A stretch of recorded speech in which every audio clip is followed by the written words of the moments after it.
សងផ្ទះថ្មីមិនមែនខ្ញុំមិនត្រេកអរទេតែខ្ញុំខ្លាចគាត់គ្រាន់តែនឹកឃើញមួយឆាវខ្លាចសន្សំលុយមិនទាន់បានស្រួលបោកពីក្រៅបន្តិចគាត់ក៏ប្រែក្រឡាស់ទៅគំនិតចាស់វិញបងធំខ្ញុំសង់ផ្ទះអត់វាជារឿងគ្រួសារខ្ញុំមិនមែនរឿងបងទេអញកុំភ្លេចណាថាយើងជាបងប្អូនបង្កើតឥឡូវអញមានលុយក្នុងដៃគិតតែពីរឿងសង់ផ្ទះថ្មីមិនគិតជួយយកបងប្អូនសោយជួយក៏បានបើផ្ទះណាដាច់ពុះពេកមែនជាអង្គចុះបញ្ជីដល់ថ្ងៃត្រូវសោះតែបើចង់មកយកទេគឺមិនបានទេស៊ូជីងមីងឥឡូវអញរឹងស្លាប់ហើយតាមានលុយលក់ត្រីបន្តិចមិនស្គាល់បងធំទេហ៎ពីមុនខ្ញុំគោរពបងណាស់តែប្រពន្ធខ្ញុំទៅធ្វើការផ្ទះបងម្នាក់អញធ្វើការស្មើពីរនាក់បានត្រឹមបាយក៏ប៉ុន្មានម៉ាត់យកចង់ហូបបបរមួយចានបងបែរជាថាវាស៊ីបំផ្លាញពេលនោះមិនបងមិនគិតថាយើងជាបងប្អូនបង្កើតផងនេះជាលុយលក់គ្រឿងសមុទ្រប្រហែលថ្ងៃនេះលុយចំណាយក្រុមនេះលុយទិញអង្ករនិងសម្លៀកបំពាក់លុយសល្មមទិញយ៉ាត់នឹងឈើបានខ្លះផ្ទះមិនមែនចេះតែសង់មួយថ្ងៃរួចនោះទេត្រូវចាក់គ្រឹះនិងសន្សំសម្ភារៈសិនគឺធ្វើតាមសម្រួលនឹកស្មានមិនដល់ថាគាត់គិតគូរបានល្អល្អយ៉ាងនេះបានចាំមើលផ្ទះថ្មីឯងនេះសង់ចេញជាអត់កុំដល់ពេលអស់លុយមកអង្វរយើងឲ្យសោះ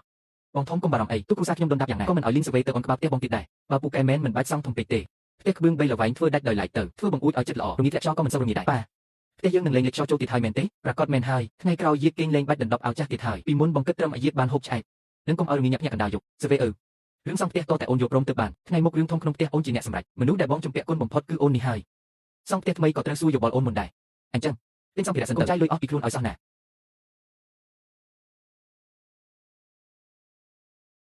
លីនសវេផុតទុកហើយតាពីមុនអ្នកណាគិតថាស៊ូជីងមីងអាចសង់ផ្ទះឲ្យនាងបាននោះឥឡូវនិយាយស្ដាប់បានតែមិនដឹងបានប៉ុន្មានថ្ងៃទេមែនហើយមិនដឹងធ្វើបានប៉ុន្មានថ្ងៃទេនេះជាអត់សម្រាប់សង់ផ្ទះថ្មីយើងពីមុនខ្ញុំជំពាក់ពួកនាងច្រើនពេកហើយផ្ទះថ្មីនេះគ្រាន់តែជាការចាប់ផ្ដើមប៉ុណ្ណោះពីមុនឈ្មោះអាស្រូវពេកគេមិនទុកចិត្តក៏ជារឿងធម្មតាខ្ញុំកុំអត់ពាក់កណ្ដាលហើយឲ្យលុយពាក់កណ្ដាលសិនលុយនៅសល់ចាំទូទាត់ថ្លៃគ្រឿងសមុទ្រវគ្គក្រោយពេលថ្ងៃទៀតខ្ញុំឲ្យគ្រប់តែម្ដងអូខេជីងមីងឥឡូវអញដើរផ្លូវត្រូវមែនទែនហើយតានេះមិនមែនលុយបានពីលបែងស៊ីសង់ទេតែជាលុយញើសឈាមដែលខ្ញុំខំរកស៊ូជីងមីងបើបងពិតជាអាចកែខ្លួនបានរហូតមែននោះនាងមិនមែនមិនចង់ជឿទេតែនាងមិនហ៊ានជឿតែម្ដងបងនឹងធ្វើជាមនុស្សល្អបែបនេះរហូត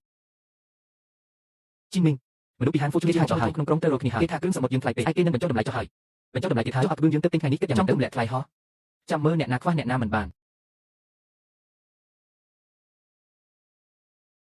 នបាទថ្ងៃនេះលក់បានលុយផ្ទះថ្មីយើងអាចទិញយ៉ាត់បានថែមទៀតហើយមែនទេស៊ីសង់លើប៉ាកូនឯងចោះចាសិនសមិទ្ធស៊ូម្សិលមិញពូយើងជិះគ្នាហើយគ្រឿងសមុទ្រឯងគឺល្អមែនប៉ុន្តែតម្លៃថ្លៃពេកបើចង់លក់ឲ្យរហូតតម្លៃត្រូវតែបញ្ចុះចុះប៉ុន្មានគឺពាក់កណ្ដាលនៃតម្លៃដើមពាក់កណ្ដាលអញ្ចឹងមិនខាតយកស៊ីរហូតជាងពេកហើយបើឯងមិនលក់ឲ្យយើងតើលក់ឲ្យអ្នកណារបស់ស្រស់ទុកយូរច្បាស់ជាងប់កាន់តែអត់បានថ្លៃបើលក់មិនបានថ្លៃមែនផ្ទះថ្មីគិតយ៉ាងម៉េចទៅលោកប្រធានចៅលោកនិយាយលឿនពេកហើយអេវ៉ាន់ថ្ងៃនេះខ្ញុំមិនលក់មកទេខ្សងនឹងក្រុមបង្កងធំគត់គង់តែហាងធំដូចហ្វូពូជាងទេតាមថ្មនឹងបង្គារស់លក់ឲ្យហាងបាយក្នុងក្រុងត្រីធម្មតាយកទៅលក់នៅផ្សារខ្សងនឹងក្រុមអាចហៅស្ងួតលក់ដាច់ដោយឡែកកូនយកទៅដូរយកអញជាអ្នកស្រែសោះចេះបែងចែកល្អល្អម្លេះអេវ៉ាន់ខុសគ្នាតម្លៃក៏ខុសគ្នាដែរលោកយកតម្លៃត្រីធម្មតាមកទិញបង្កងធំគឺលោកចង់ស៊ីចំណេញមិនមែនខ្ញុំមិនយកទីផ្សារទេណាស៊ូជីងមីងពិតជាស្គាល់អេវ៉ាន់មែនពួកជនជាងយើងយកតែអេវ៉ាន់លេខ1ទេទិញក្នុងតម្លៃដើមគ្រប់ក្រុងលីលោកធ្វើចឹងអត់គោរពច្បាប់ទម្លាប់អេវ៉ាន់អត់តម្លៃថ្លៃនោះហើយជាច្បាប់ទម្លាប់អញ្ចឹងក្តាមថ្មនឹងបង្គារស់ខ្ញុំទិញតម្លៃដែរខ្ញុំយកតែរបស់ស្រស់ទេណារបស់មកមិនយកទេបង្គារក្តាមមកយើងមិនលក់ចេញទេភូមិស៊ូចាយើងរកស៊ីយូរអង្វែងមិនយករបស់ស្អុយលួយមកបំផ្លាញជីងមីងនិយាយត្រូវបានអ្នកណាយករបស់អន់មកលុបឡំក្រុមយើងជប់យកអេវ៉ាន់អ្នកនោះហើយចុះត្រីធម្មតានឹងក្រុមខ្ញុំយកត្រីធម្មតាលោកចង់ទិញក៏បានតែត្រូវគិតតម្លៃទីផ្សារកាត់ពាក់កណ្ដាលទៀតមិនបានចំណែកក្រុមសមុទ្រថ្ងៃនេះខ្ញុំមិនលក់ទេហាស្មូតហើយអាចទុកបានឬយករងាសថែមទាំងអាចលក់ដល់កន្លែងឆ្ងាយឥឡូវលោកចង់ទិញថោកខ្ញុំមិនខាត់ងាប់ហើយបើលោកមិនចេញខ្ញុំអាចទុកក្នុងនាឡិកាវេបតែរឿងបដូរស្ពីងនេះនិយាយចេញមិនបានទេគាត់មិនមែនសម្ដីរឹងទេតែគាត់ពិតជារៀបចំផ្លូវក្រោយរួចរាល់មែនថ្ងៃនេះអេវ៉ាន់លេខ1 Fortune ជាងទិញតម្លៃ15រៀល8កាក់អេវ៉ាន់លេខ2ហាងបាយគ្រូសាឈិនយក8រៀល3កាក់ត្រីធម្មតាប្រធានចៅយក3រៀល6កាក់ក្រុមសមុទ្រផ្អាកលក់សិនទូទាត់ថ្លៃសម្ភារៈរួមដូចជាសំណាញ់និងកញ្ច្រែងហារួចលុយសោះប្រមាណចែកតាមកម្លាំងខ្ញុំគ្រាន់តែលាងសម្អាតមួយព្រឹកសោះក៏បានចំណែកលុយដែរហោះអ្នកណាបញ្ចេញកម្លាំងអ្នកនោះបានលុយការងារនេសាទមិនមែនធ្វើតែម្នាក់ឯងទេអ្នកណាអាចចុះទឹកបានចុះទឹកមិនបានជួយលាងសម្អាតនិងហាលក៏រកពិន្ទុឲ្យដូចគ្នានេះជាលុយដែលខ្ញុំរកបានដោយខ្លួនឯងសវេបញ្ជីថ្ងៃនេះអូនជួយចាត់ចែងទៅណាគាត់ព្រមប្រគល់សៀវភៅបញ្ជីឲ្យហើយជីងមីងបងក៏ចង់ចូលធ្វើការជាមួយក្រុមឯងដែររឿងយកមិញបងជាអ្នកខុសថ្ងៃក្រោយបងនឹងស្ដាប់តាមវិន័យហើយបងធំ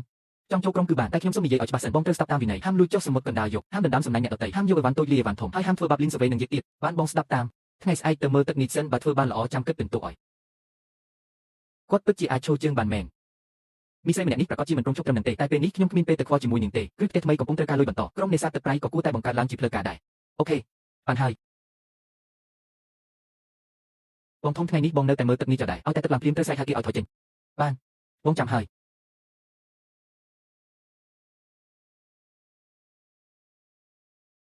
ជីងមីងទឹកឡើងហើ